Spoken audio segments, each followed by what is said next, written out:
She was mopping the lobby floor until the CEO heard her speak Mandarin, Spanish, and French like a native.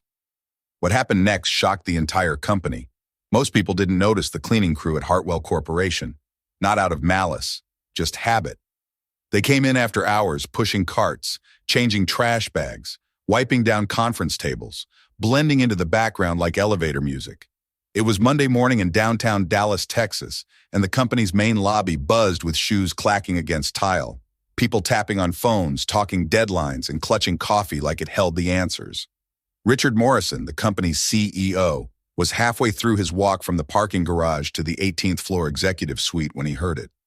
A voice, but not just any voice, fluent, sharp, and rolling through a language he hadn't heard since his last visit to the company's Shanghai office. Mandarin. It stopped him cold. Not because it was Mandarin, but because of who was speaking it. He glanced around, thinking maybe one of the international sales reps had come in early. But then he saw her. A woman in a burgundy janitor's uniform, her short twists pulled back into a ponytail, standing near the touchscreen lobby directory. She was mid-conversation with an older man in a navy jacket and thick-rimmed glasses, who looked confused and relieved all at once. Morrison narrowed his eyes. He'd seen her before. Passing through the halls after late meetings, always polite, always quiet, never made eye contact unless spoken to. He didn't even know her name, but here she was, effortlessly translating and explaining building logistics in a language most Americans couldn't even pronounce correctly. He took a slow step forward. As he got closer, she wrapped up the Mandarin conversation and turned toward a delivery man holding a clipboard. "Necesita ayuda con la entrega?" she said, fluidly switching into Spanish. The delivery man blinked. "Sí, gracias." Then, just as casually, she turned to a vendor standing nearby, looking at a set of mislabeled boxes. "C'est pour la salle de conférence B au troisième étage," she told him in French, pointing with a faint smile. Morrison's jaw clenched slightly, not from anger, but from something else, something tighter, a pinch of guilt. He'd worked in global logistics for over 2 decades, led international expansions, hired translators, built cross-cultural training programs. Yet here, in his own building, the most linguistically gifted person he'd encountered in months had been scrubbing toilets just 2 floors below. He stepped forward, more curious than commanding. "Excuse me?" She turned toward him, startled but composed. "Yes, sir." He smiled faintly. "That was Mandarin, right?" "Yes, sir." "You speak it fluently?" "Yes." "And Spanish?" "French." She nodded. "Also Portuguese, German, Arabic, Italian, Swahili, and I read Latin, but I don't really count that." He blinked. "You're telling me you speak 9 languages?" "Yes, sir." There was no pride in her tone, no arrogance, just truth, straight as a level beam. He stared at her for a second, trying to catch up to the fact that a janitor in his building, a woman who mopped floors in silence every night, was a walking United Nations. "What's your name?" he asked finally. "Maria Santos." "Ms. Santos, are you free for a few minutes?" Her brow raised slightly. "Now?" "Yes, I'd like to talk to you in my office." He noticed the look of hesitation. Not fear exactly, just that built-in reflex people have when they're used to being ignored or underestimated. She slowly nodded. "All right." He pressed the elevator button, holding the door open as she stepped inside. Inside the lift, silence settled for a moment. "I've worked here for 13 years, she said suddenly, as they rose toward the executive floor. He turned toward her. "Never thought I'd be invited up." He gave a small, quiet smile. You might be surprised how quickly things can change. But he had no idea just how much was about to change. Not for her, and not for him. The elevator dinged. Maria stepped out first, her shoes quiet on the polished wood floor of the executive hallway. It smelled like citrus and leather. Money, if you had to put a cent on it. Morrison's assistant glanced up wide-eyed at the sight of Maria beside him. He didn't explain, just nodded for her to let them through. Once inside the glass-walled office, he gestured to a chair across from his desk. "Please sit."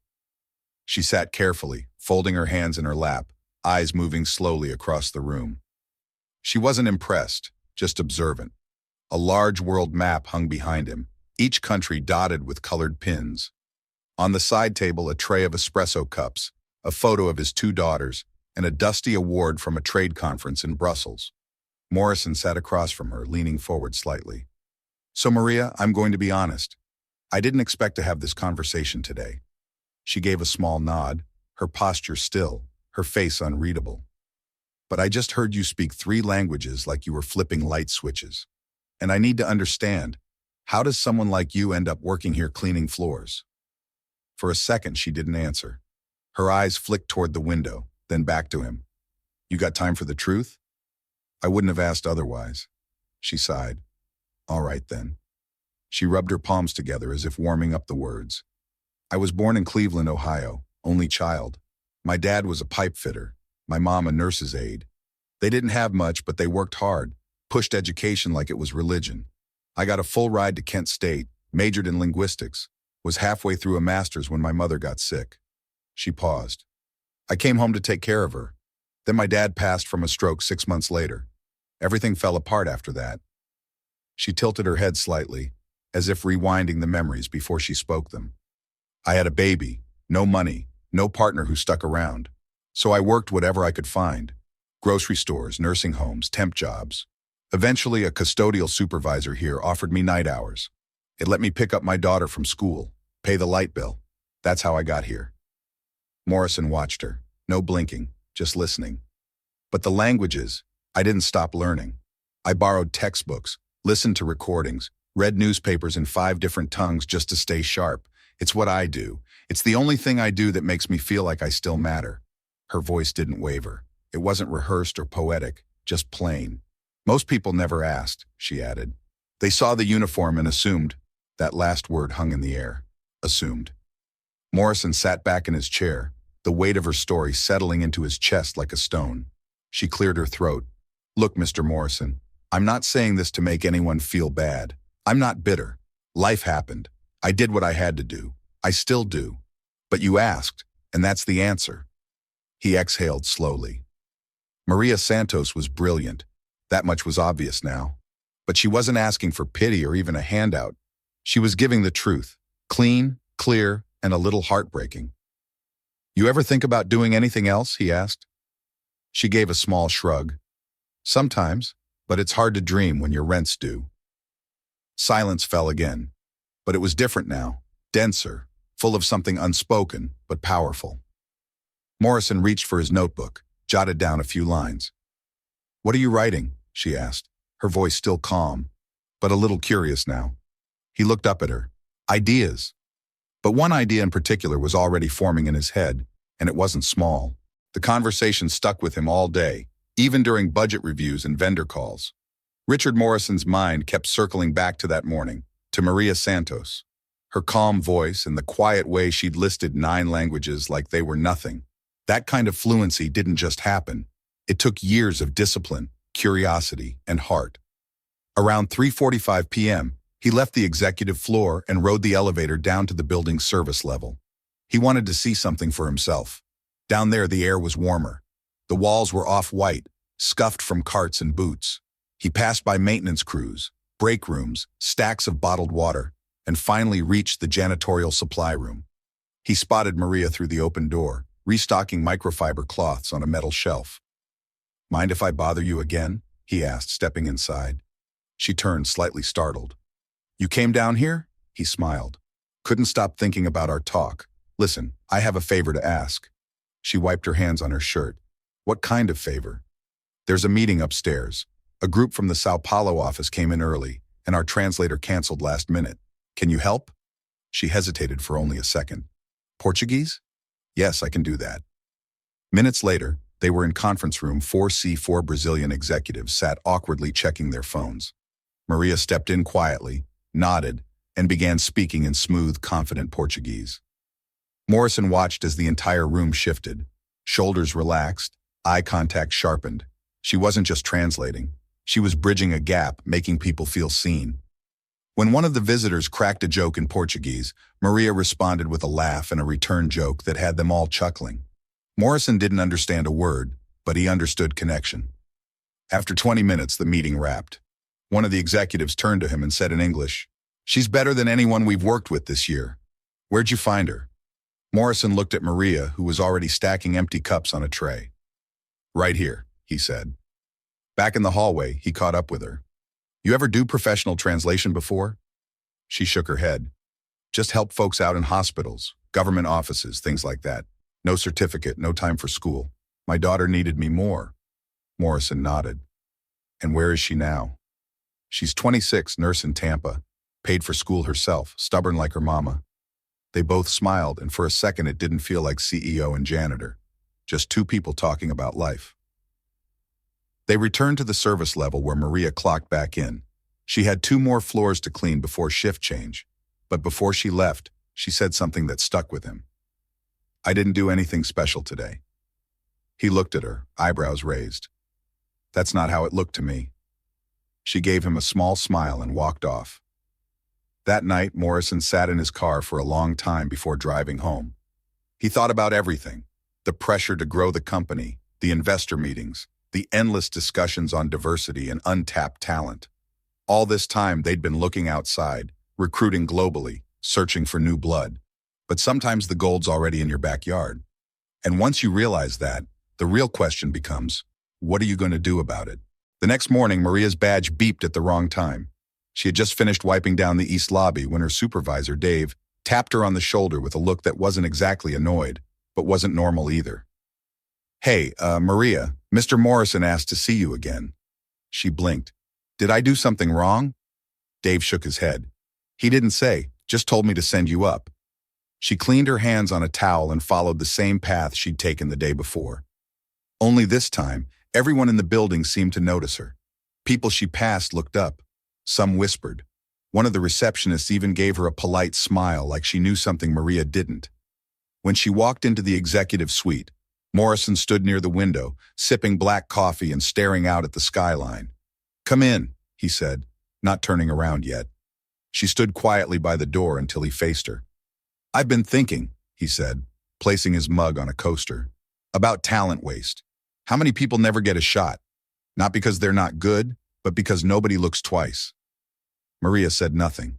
She didn't trust easy praise. She'd seen too many people talk big and do little. I want to create a new position, he continued. One that didn't exist before, something this company badly needs, even if we didn't know it. Now she furrowed her brow. For what? Cultural liaison for international affairs. Someone who can speak the languages, read between the lines, handle visitors, vendors, documents, all the global touch points that we're constantly fumbling through. Her mouth opened, but no sound came out. You're qualified, probably more than most of the people in our leadership team, honestly. And you've already proved you can handle it with grace, patience, and brains. She stared at him, eyes narrowing slightly. This real? As real as it gets. I don't have a college degree. You have something better. Lived experience, commitment, and fluency in 9 languages. You think I care about a piece of paper? She shifted her weight, still unsure. Why me? He looked directly at her. Because I watched you solve 3 problems in 3 languages before 9 a.m. yesterday. And because I'm tired of walking past people like you. People doing twice the work for half the credit. Maria crossed her arms. You know what people are going to say? I don't care.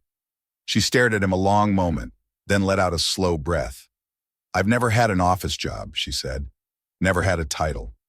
You'll learn fast. I don't have a wardrobe for this kind of thing. I'll have HR send a clothing stipend.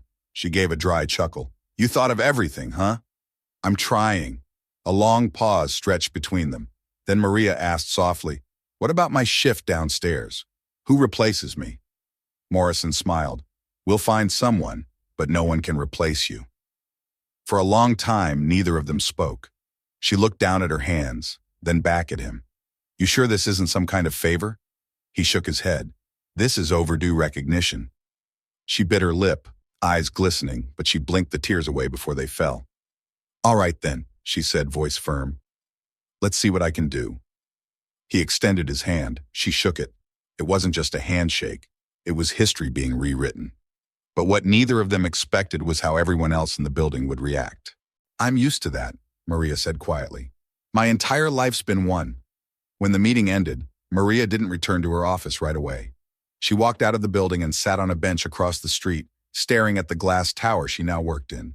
So many years she had walked past that building wearing the same uniform, carrying cleaning supplies, wondering if anyone saw her. Now they all did, and some didn't like it. She pulled out her phone and called her daughter. Hey, Ma, her daughter answered. Everything okay? Maria hesitated, then nodded to herself. Yeah, I just needed to hear your voice. You sure? I'm sure. They talked for a few minutes, mostly about nothing. Groceries, her daughter's dog, a new movie she wanted to watch. But just hearing her laugh steadied Maria. After they hung up, she sat in silence. Then she stood up, walked back across the street, and rode the elevator to her floor. By the next morning, word of the Catherine Wells meeting had somehow spread, and to everyone's surprise, Maria didn't back down.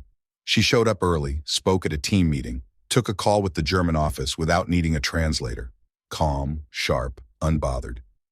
That same day, a handwritten note appeared on the whiteboard outside her office. We see you. No name, just 3 words that meant the world. In the following weeks, something strange happened. People started coming to her not just for translation, but advice, guidance, confidence. She became the person people went to before they pitched an idea. She'd sit with interns and give them tips before big presentations, and she never talked down to anyone. One of the interns, a shy Vietnamese kid named Lin, asked her, "How did you learn all those languages?" She smiled. "1 word at a time, same way you will." Maria wasn't just doing her job, she was changing the culture. By the end of the week, Maria's nameplate was mounted outside her office. Black letters on brushed steel. Maria Santos, Cultural Liaison, International Affairs. It looked official, clean, permanent. Word had gotten out formally this time. The company-wide email hit inboxes Friday morning, sent by Morrison himself. It was short, clear, and carried weight. He explained her role, her background, and more importantly, her value. He didn't frame it as charity or a feel-good gesture. He made it clear she was the best person for the job. Period. But that didn't stop the noise. Some managers grumbled under their breath. Others softened up once they saw her in action. She navigated conversations with foreign clients better than the software. She corrected mistranslations in old contracts that had cost them money for years. And she never showed off. She just worked quietly, smoothly, better than anyone had expected. On Monday, Maria was asked to join a meeting with a delegation from Morocco.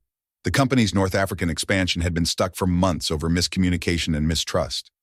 She walked into the room in a soft beige blazer, sat at the table, and introduced herself in fluent Moroccan Arabic. The room changed. You could feel it, the shift. People leaned in, they listened. Because when someone speaks your language, you don't just hear words, you hear respect. After the meeting, one of the Moroccan partners approached her privately. He touched his chest gently, a traditional sign of gratitude. "No one's ever done that for us," he said. "Not in our language. Not like that." Maria nodded. "You matter, that's all." By midweek, Morrison made another move. He renamed the company's main training room where all new hires gathered for orientation and where mid-level leaders held workshops. The plaque outside the door was taken down. In its place, the Santos room.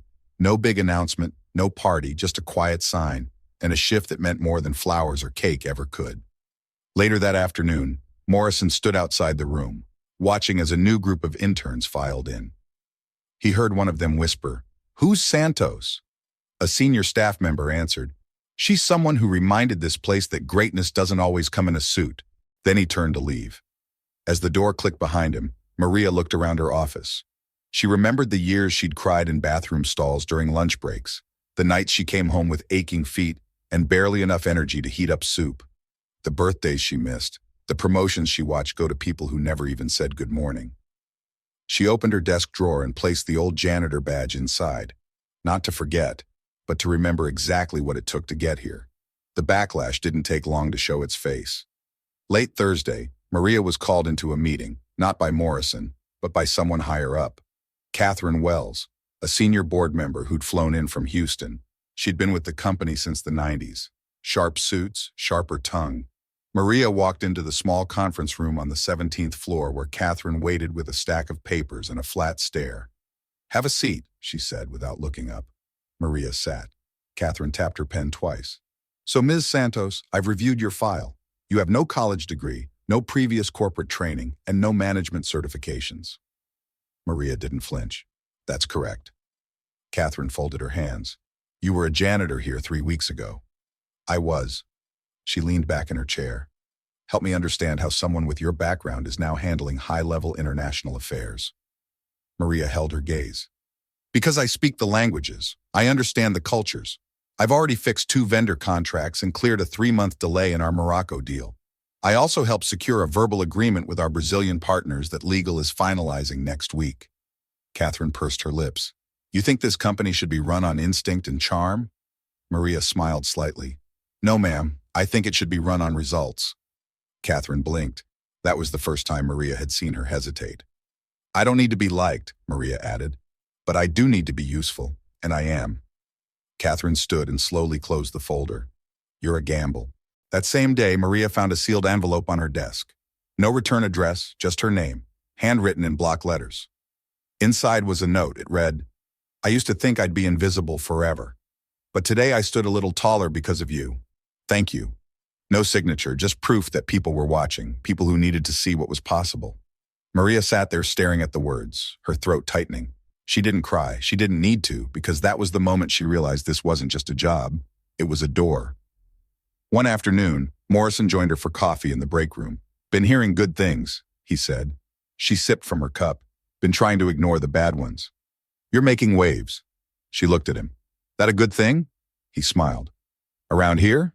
It means you're doing something right. They stood in silence for a moment. You know, he added, I've been thinking about starting a training program for internal talent, especially folks working non-desk roles. There's probably more Marias in this building. She nodded. There are, they just haven't been seen yet. He looked at her. Want to help me build it? She smiled. Already started in my head.